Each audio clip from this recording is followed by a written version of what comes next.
What's going on, everybody? I'm James Young with jamesyoungphotography.com, and this is Teach Me How to Lightroom. Today, we're talking about exporting, whether it's for Facebook or even for Instagram. We're talking social media. Now, before we get any further, I want to talk about SmugMug because they help make these videos possible.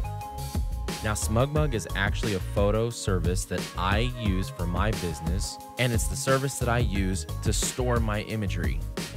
And SmugMug is also the service I use to sell prints and products. Now check this out. Whether you're just getting started with photography or you're a full-blown professional, every SmugMug plan comes with unlimited storage, which is really huge as you continue to grow as a photographer.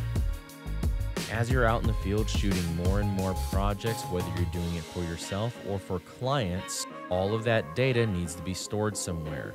Check out the link down in the description, and if you use the link in the description for SmugMug, you'll be able to save 15% on any one of the packages.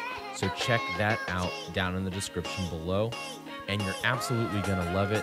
I use SmugMug for every single one of my projects.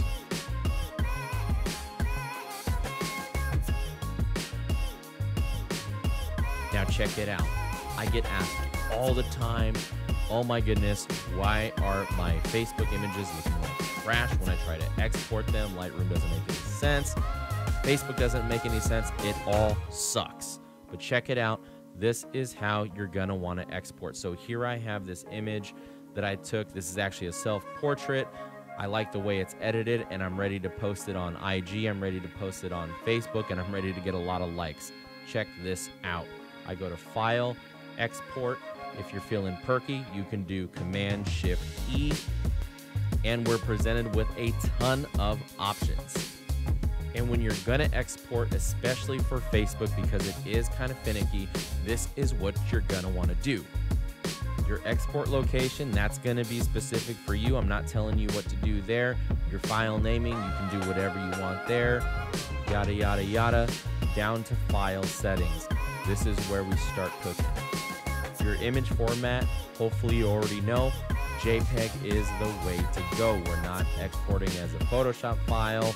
We're not exporting as a DNG, things like that. We're going straight to Facebook with this thing. So you're gonna want JPEG, and you want your quality at 100. Do not limit your file size. You'll be good to go with whatever it outputs. Now here's where a lot of the magic happens. You're gonna wanna click Resize to Fit, and you can see I already have my settings the way they are. Once you click the checkbox for Resize to Fit, you're gonna go over to this drop-down menu, and you're gonna wanna click the long edge. And your long edge, of course, is the longer of the two, assuming you didn't crop a 1-to-1 ratio. So in this case, my long edge is the horizontal edge. If you shot a portrait-oriented image, your long edge will, of course, be your vertical edge. But clicking the Resize to Fit and selecting long edge will ensure that the dimensions of the image will never exceed a particular amount. In this case, we're going with 1920, which is the long edge for a 1080p screen. And then we get to resolution, and I always do pixels per inch. Then we're gonna set the resolution to 300. This is actually the resolution you would normally do if you were going to print, but this ensures that you're gonna get as much data in those pixels as possible within that 1920 range. The next part is optional, and sometimes I do it, sometimes I don't.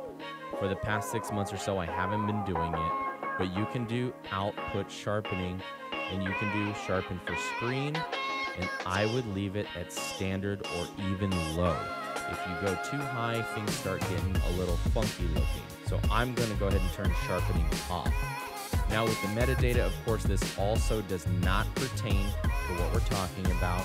And same with the watermark. I happen to watermark my images for social media. That is for copyright protection, as I do client services. And then with post-processing, I do not do anything after the export either. But these are the settings you really want to get comfortable with using when you're exporting for Facebook and even Instagram.